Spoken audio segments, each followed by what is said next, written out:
Yayasan Ribatul Ukhuwah merupakan sebuah lembaga yang berkecimpung dalam bidang pendidikan, khususnya pendidikan dasar dan menengah, yang terletak di Jalan Surabayan, Kelurahan Panggung, Kota Tegal.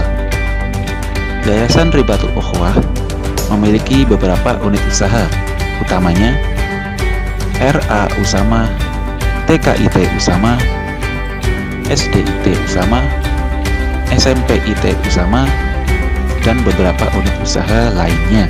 Sebagai sebuah lembaga yang sadar akan pentingnya pendidikan bagi majunya generasi penerus bangsa, dan dalam rangka memperingati Hari Ulang Tahun Republik Indonesia yang ke-76, Yayasan Ribatul Ukhuwah, khususnya UPK Ki Hajar Dewantoro, mempersembahkan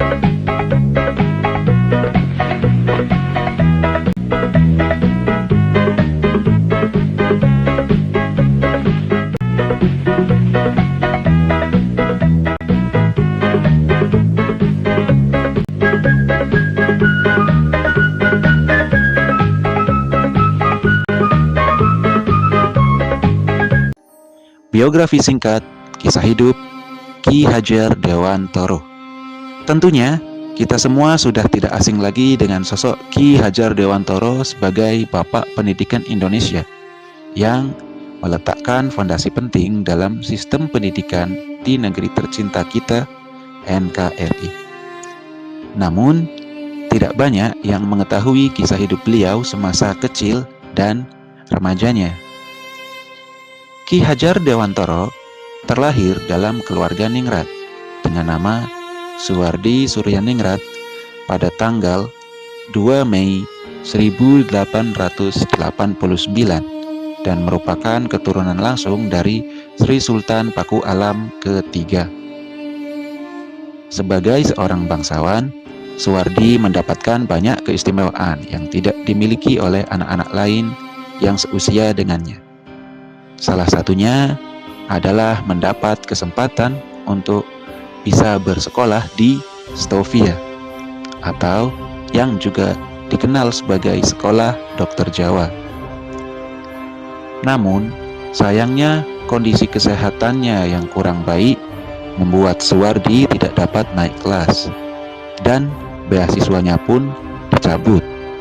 Hingga akhirnya Suwardi pun memutuskan untuk keluar dari sekolah Stovia tersebut.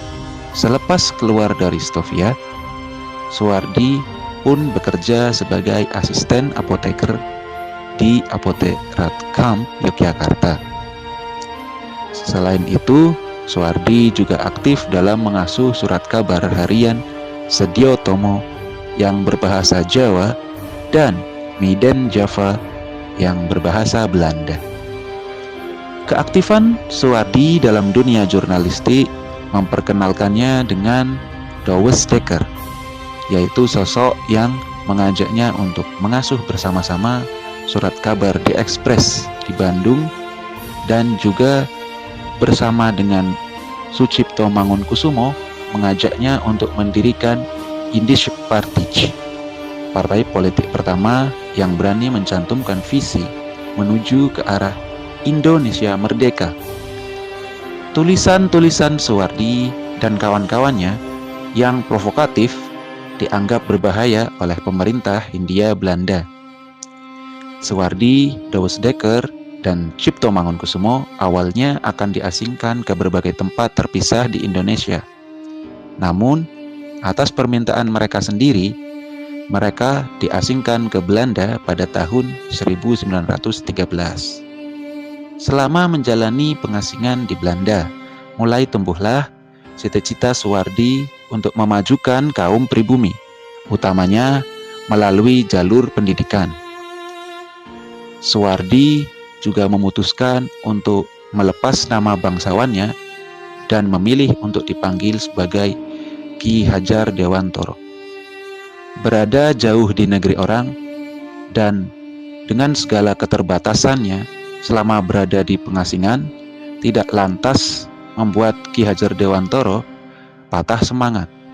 Justru Ki Hajar Dewantoro memanfaatkan kesempatan ini sebaik-baiknya hingga beliau berhasil mendapatkan ijazah bergengsi yang disebut Europees Act.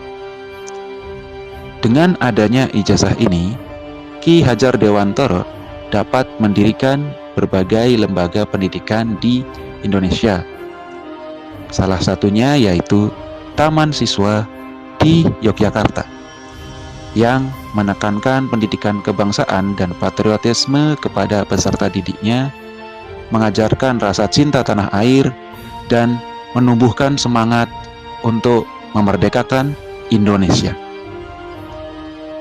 Gagasan Ki Hajar Dewantara tentang pendidikan nasional dan penyelenggaraan atau pembinaan perguruan nasional diterima dalam Kongres PPKI pada 31 Agustus 1928 yang nantinya menjadi pedoman penyelenggaraan pendidikan Indonesia selepas proklamasi kemerdekaan 17 Agustus 1945.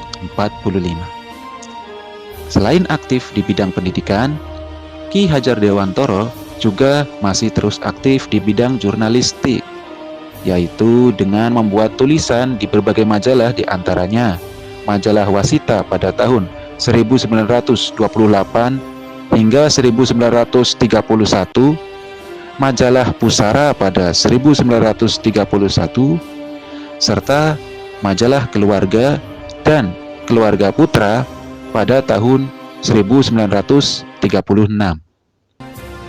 Atas jasa-jasanya dalam bidang pendidikan di Indonesia, Ki Hajar Dewantara diangkat oleh Presiden Soekarno sebagai Menteri Pendidikan dan Kebudayaan pada tahun 1950.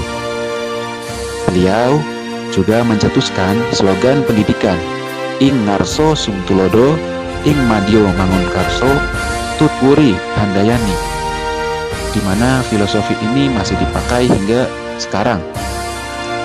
Ing Ngarso Sungtulodo artinya yang di depan memberi contoh. Ing Madyo Mangunkarso memiliki arti yang di tengah membangun atau memberikan kemauan dan semangat. Sedangkan Tutwuri Handayani artinya yang di belakang memberikan dorongan atau pengaruh. Pada 26 April 1959, Ki Hajar Dewantara pun mengakhiri pengabdiannya terhadap NKRI untuk kembali berjumpa dengan Tuhannya. Atas jasa-jasanya yang tak terhitung dalam memajukan pendidikan di Indonesia, pada tahun itu juga beliau diberi gelar sebagai pahlawan nasional. Selamat Hari Ulang Tahun Republik Indonesia yang ke-76. Merdeka!